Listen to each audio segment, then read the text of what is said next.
Il-ħabib ta' Melvin Teuma Johan Cremona stqar illi l-middleman kien jemmen illi ġiet tradut minn Jorgen Fenech u Keith Schembri, dan fil-waqt illi xed ukoll li Melvin Teuma kien qallu li kienu huma li qabduh għall-assassinju ta' Daphne Caruana Galizia.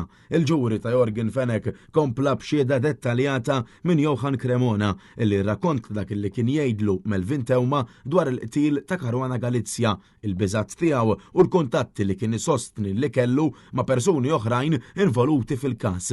Cremona li kien sieħeb fin-negozju ta' Jorgen Fenech fil-kumpanija Best Play Gaming Limited qal li kien ilu jaf lil Melvin Teuma permezz ta' proprjetà f'ħal-qormi li kienet tinkera minn għandu.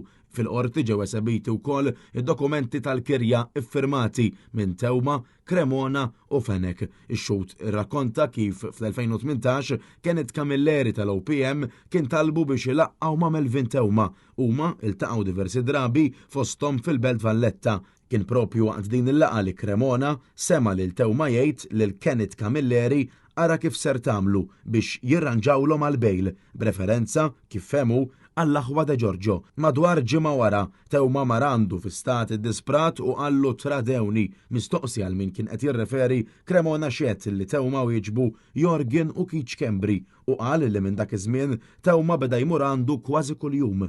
Imbeżza u f'paniku kontinwu. Cremona kompla jgħid li Teuma kien allegatament ammetta miegħu illi kien hu illi qabbat lill-aħwa de Giorgio fil-waqt illi sostna li l-istess nies qabduni noqtola. Meta ġie mistoqsi min kienu dawn il-persuni, ix-xut wieġeb li skont Teuma kienu Jorgen Fenech u Keith Schembri. Skont Cremona fil-bidu Teuma kien isemmi kemm lil Fenech kif ukoll lil Schembri, iżda aktar ma beda jgħaddi żmien Melvin Teuma beda jqiegħed ir-responsabbiltà kollha fuq Jorgen Fenech. Huwa qal ukoll li l-middleman kien jgħidlu li Fenech kien ordnalu jwaqqaf il-pjan qabel l-elezzjoni ġenerali tal-2017, iżda minkejja dan xorta waħda kien ħallas depositu ta' 30,000 euro lill-aħwa de Giorgio. Ix-xut tkellem ukoll dwar l-istat psikoloġiku ta' Teuma, qal li kien jgħix f'biża kostanti, kien jibki ħafna, kien għaddej minn depressjoni u saħansitra darba ċempillu tard bil-lejl jgħidlu li kien ser jaqbes minn fuq il-bejt.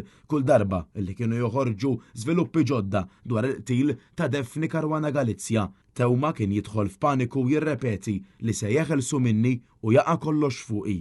Fost l-aktar punti li spikkaw fil-ġuri kien hemm ix-xhieda dwar ir-recordings sigreti ta' Melvin Teuma. Cremona qal li Teuma kien qallu li beda jirrekordja lil Jorgen Fenech. Cremona xed ukoll li Edwin Brinkat illi xed fil-jiem li għaddew magħruf bħala l-ġojja kien iwassallu l-informazzjoni ġejja mingħand l-eks kummissarju tal-Pulizija Lawrence Kutajjar. F'din l-informazzjoni kien hemm allegatament dettalji dwar ir-rejd li kien ser isir fuqu kif ukoll illi l-Europol kienet taf bl-esistenza tar-recording sigreti. Huwa qal ukoll illi Teuma kien jemmen illi permezz tal-ġojja kellu kuntatt mal-eks kummissarju Lawrence Kutajjar dwar il-proklama u li kien konvint illi din ser tingħatalu. Din ix-xhieda tikkuntrasta direttament ma' dik mogħtija fil-jum ta' qabel mill-eks kummissarju Lawrence Kutajjar.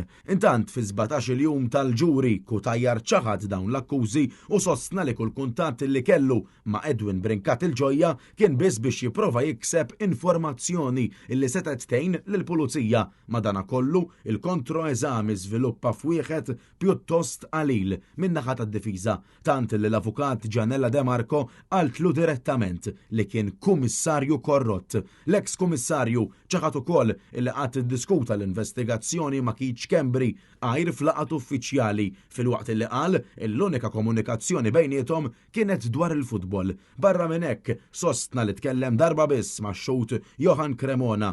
Il-ġuri quddiem l-imħallef Edwina Grima jkompli b'xhied oħra fil-jiem li ġejjin fil-kawża kontra Jorgen Fenech illi qed jiġħad l-akkużi miġjuba kontrih.